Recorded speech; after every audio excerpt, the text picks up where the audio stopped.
A new year usually means new laws. We hear about all the ones that impact our day-to-day lives, but what about the laws that impact how your city operates? Join me as we take a look at some of the impacts that Sacramento is having on Calimesa. This is the Calimesa Insider Podcast, the original Pass Area City podcast, focusing on the ins and outs of your city government at work. And now here's the host of Calimesa Insider, City Manager Will Colbo. Happy 2025, everyone, and this is the first episode of the new year. Welcome in. And I was looking forward to an upbeat show, but this has been a rough start to 2025, and there's no other way to put it. You know, we had the terrorist attack on New Orleans the very first day of the year.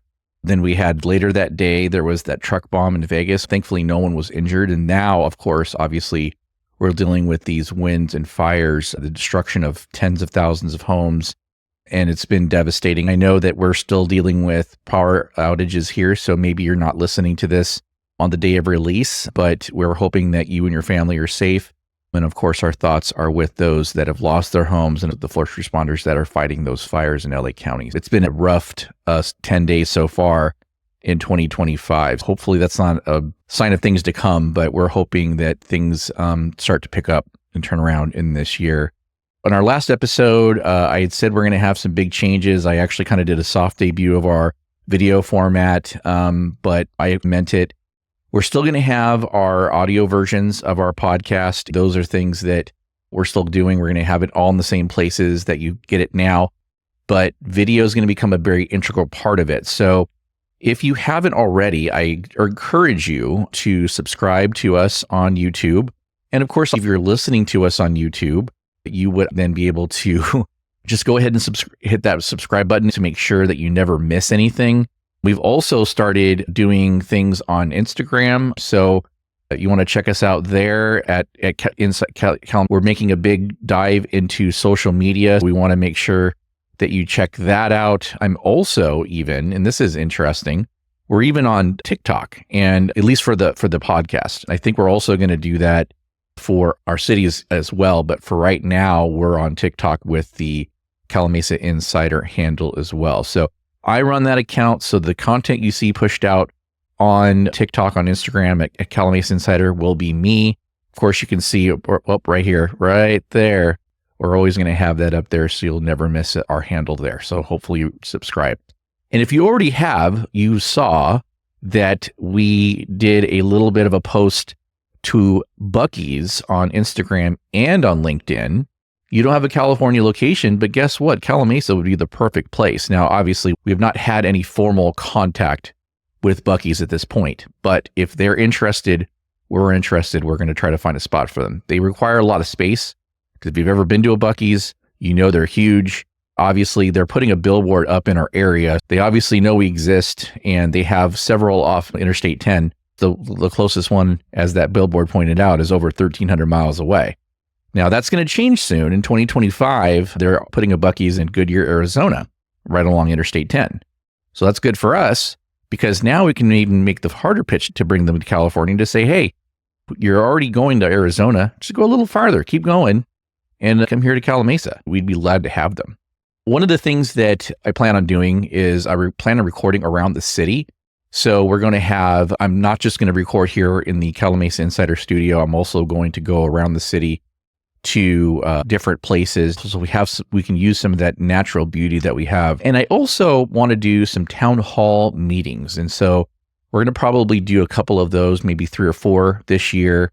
The first one probably will be virtual. So we'll do a live broadcast of the Calimesa Insider podcast and invite you in via Zoom to participate and ask questions. And hopefully I'll be able to answer those for you. And if not, they could be future topics on the podcast, perhaps.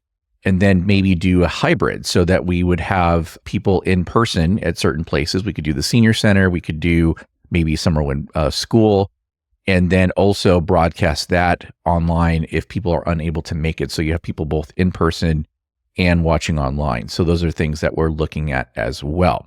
And so I want to do that to bring in the community so we can answer questions directly and we can hear directly from our public.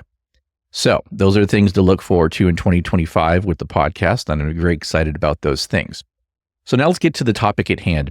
Every January 1st, we all see the news reports about various new laws. And we tend to focus on the laws that impact our day-to-day lives, or maybe the ones that we might like or not like based on our own political views. So here's some examples of laws that have passed that you've probably heard about. AB 413, for example, makes it illegal to park a vehicle within 20 feet of any unmarked or marked side crosswalk, or 15 feet from any crosswalk where a curb extension is present. SB 1100 makes it illegal for a job posting or to require applicants to have a valid driver's license. SB 905 eliminates the locked door loophole, which required prosecutors to prove car doors were locked when a burglary took place. This gives prosecutors more flexibility to address auto burglaries and theft. AB 3209 allows retail stores to get restraining orders against people sentenced for stealing, vandalizing, or assaulting an employee at that store. AB 1779 allows California district attorneys to coordinate with other DAs to consolidate charges from suspects in retail theft crimes that occur across multiple counties. AB 1960 creates sentencing enhancements for taking, damaging, or destroying property while committing a felony if the property value exceeds $50,000. Under SB 1242, setting a fire within a merchant's premise while committing organized retail theft will be considered an aggravating factor and will increase sentences for those convicted. And finally, SB 1414, this was, I found a little bit interesting, a little bit disturbing, to be honest with you. It raises the classification for soliciting and buying sex from minors under 16 from a misdemeanor to a felony. And so the concerning thing for me is that why wasn't that a felony to begin with? That seems like it should be. So I'm glad it is now, but I feel like it always should have been a felony. So, some of these have parallels that impact both the city and you as an individual. One very glaring example is minimum wage increase. It increases the cost for businesses, but it also increases the cost of doing business for local government because we pay for goods and services just like you do from the private sector. And in some cases, our pay ranges had to be adjusted to account for minimum wage. So it also impacts our operations from a labor standpoint as well. But then there are laws that impact city operations that you might not think about or know about, but since it impacts the city, it does have an impact on you, or it might impact the way we provide services, or the cost of providing services, or even how our city looks. So I'm going to bring in some examples of that. SB 450 is an expansion upon SB 9, which requires ministerial approval of lot splits. And so SB 9 was what was referred to as the death of single-family residential zoning. Despite initially forecasting that SB 9 would spur construction of millions of new housing units, SB 450 proponents are concerned that, quote, SB 9 activity has been relatively limited, end of quote, in its first 2 years. The legislature blames the slow uptake in part on explicit attempts by some local governments to either ignore the law in its entirety or impose local standards that seek to discourage the creation of new. The legislature has therefore taken steps in SB 450 to further restrict local control in the SB 9 approval process. So SB 450 now makes the following changes to SB 9's rules regarding the approval of duplexes. So there's some limitations on objective standards. So SB 9 originally allowed cities to create special rules for housing projects under SB 9, as long as those rules didn't make it impossible to build 2 units of at least 800 square feet with certain setbacks.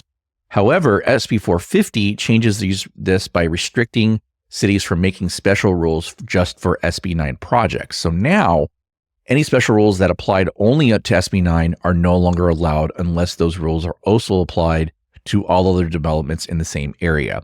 Cities can still impose standards for SB 9 projects, but only if those rules are less strict than the regular rules for that zone. Restrictions on demolition under SB 450, cities are not required to approve duplexes that would demolish affordable housing, rent-controlled housing, or housing recently occupied by tenants.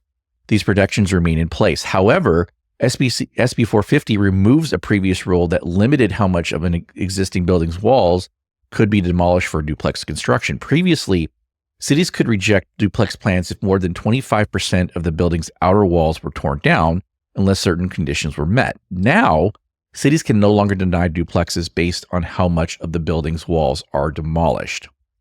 There's a change to urban lot split rules. SB 9 requires cities to approve parcel maps for splitting lots in single-family areas with certain rules.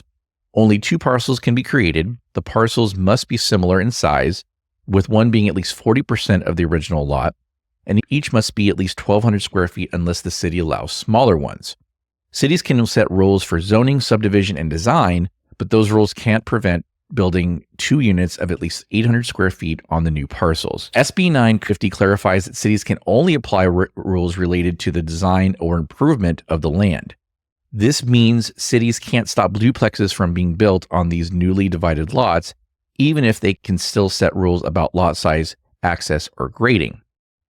And then SB 9 currently used to allow cities to deny applications for duplexes or urban lot splits if officials found that the project would cause serious harm to public health, safety, or the environment, and there was no way to fix the issue. SB 450 removes the ability for cities to deny these projects based on environmental impacts. However, cities can still deny projects if they pose specific risks to public health or safety. And finally, SB 450 introduces a strict timeline for consideration and determination of SB 9 applications, whether for duplexes, urban lot splits, or both. Cities are now required to approve or deny SB 9 projects within 60 days after receipt of a completed application.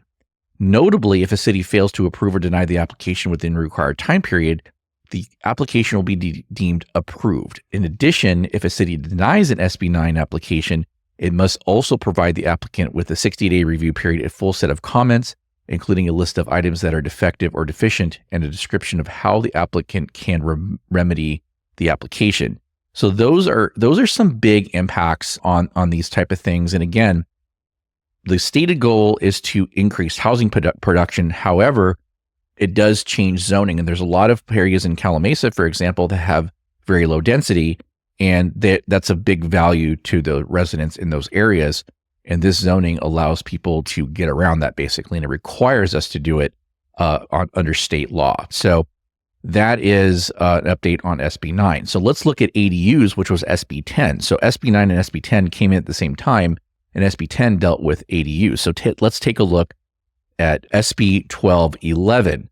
So starting on January 1st, 2025, local agencies can no longer require the replacement of off-street parking spaces if an uncovered parking space is demolished or turned into an ADU. This rule also applies if a garage or carport is removed or converted into an ADU. Currently, local agencies must approve permits for ADUs that meet certain requirements, such as height limits and setbacks. Beginning in 2025, cities must approve permits for multiple detached ADUs on a lot with a multifamily home. A lot with an existing multifamily dwelling can have up to 8 ADUs, but not more than the number of existing units. If a multifamily dwelling is proposed, no more than 2 detached ADUs are allowed. The ADUs have to have specific height limits, 16 feet generally, or 18 feet if it's near public transit, which wouldn't apply in Calimesa, and setback requirements of no more than 4 feet. Local agencies cannot impose additional rules on these ADUs. SB 1211 also introduces a definition for livable space in ADUs, which includes areas for living, sleeping, eating, cooking, or sanitation. Local agencies must approve ADUs in parts of multifamily buildings that aren't currently used as livable space as long as they meet state building standards. However, it's still unclear whether spaces like retail or recreational areas in mixed-use buildings can be converted into ADUs under this law. So there's probably going to be more clarification coming. Another one under ADUs is AB 2533. Now, currently, state law prevents local agencies from denying a permit for an unbuilt before January 1st, 2018, unless the issues with the ADU are a serious risk to health or safety. So AB 2533 extends this rule to unpermitted ADUs or JADUs or junior accessory dwelling units built before January 1st, 2020. Now, local officials can't deny a permit for these units unless there's a serious health or safety issue that needs fixing.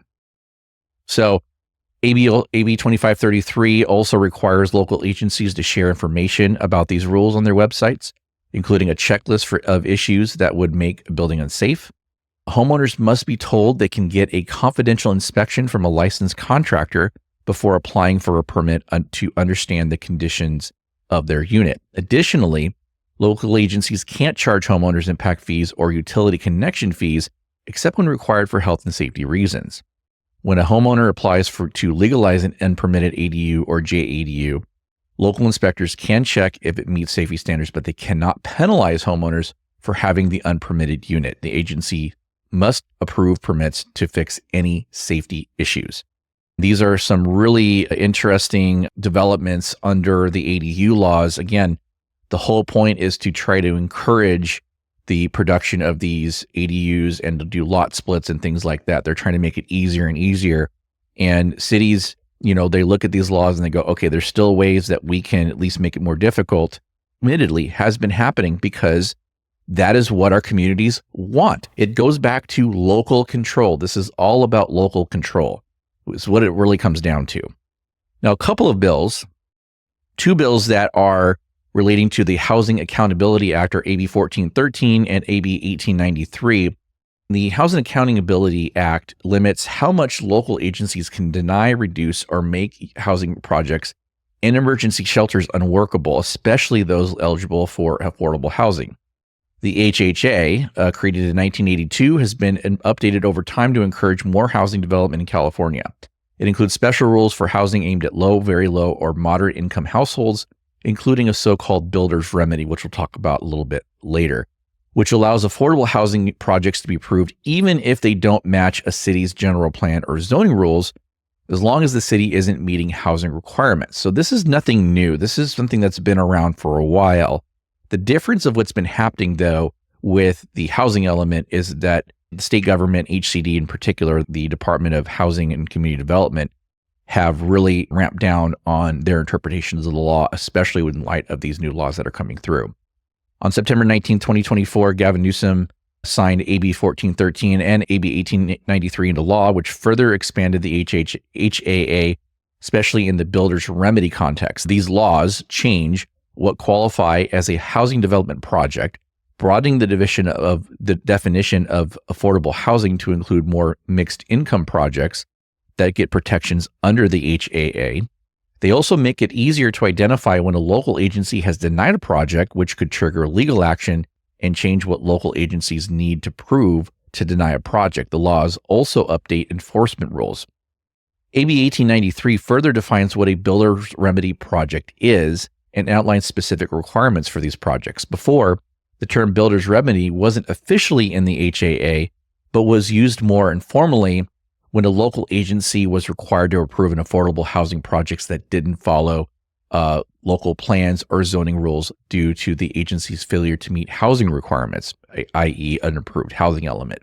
AB 1893 makes several changes. So there's actually a list of 9 here. 1, cities can't require a general plan amendment or zoning change for builder's remedy projects. 2, the date a preliminary application is filed determines if a local agency's housing plan is compliant for builder's remedy projects. 3, there are site restrictions, density limits, or other requirements for these projects. 4, clarifies what local rules apply to builder's remedy projects. 5, makes affordability requirements easier for these projects. 6, gives builder's remedy projects additional benefits under density bonus law. 7, confirms that these projects can be processed faster under SB 35. 8, lets applicants of builder's remedy projects filed before January 1st, 2025, choose whether to follow the new rules. And finally, allows applicants to revise their applications to qualify for builder's remedy status without resubmitting a preliminary application. So these are a lot of really big requirements. And again, now, thankfully, the good news for the city is that we're currently compliant. We have a housing element approved. We could not be sued under the builder's remedy for a denial of a project at this point. But, as soon as the next cycle starts, which is just going to be not too long away, because each cycle is 8 years, we could potentially be there. And they're going to get more strict also about you meeting the deadline. So once you're past the deadline in state law and you don't have an approved housing element, guess what? You could be on the hook for builder's remedy. So I think that's going to become even a bigger issue in the next cycle of housing element approvals, but that remains to be seen. AB 1886 is a law that does two things. First, it clarifies that only the Department of Housing and Community Development or a court can find if a housing element meets housing element law. Previously, cities could self-certify if they felt that HCD was overreaching. Now, this was not all that uncommon because HCD has been notoriously inconsistent with their determinations. It's actually so bad that a bipartisan panel unanimously approved an audit of the HCD over their practices, and we experienced this as a city as well. We went through a half a dozen reviews, and they were finding new things that they hadn't made comments on before that were already in previous versions of the housing element because our reviewer kept changing. So we had 3 or 4 different reviewers, and they kept moving the goalposts, essentially. And so what this does now, though, is that cities can't go around that and say, you know what, HCD, we heard you. We don't agree with you. We're going to go ahead and certify our housing element. This law now says, no, you can't do that. It also allows builders' remedy actions to move forward even after a housing element is certified, as long as the builder's remedy action was initiated prior to the certification. So it takes that law we talked about before, expands upon that as well. So again, these are huge things when it comes to housing element and laws and things like that. And then you add into that SB 1037, which will provide new penalties for local governments that fail to meet the requirements of housing element law.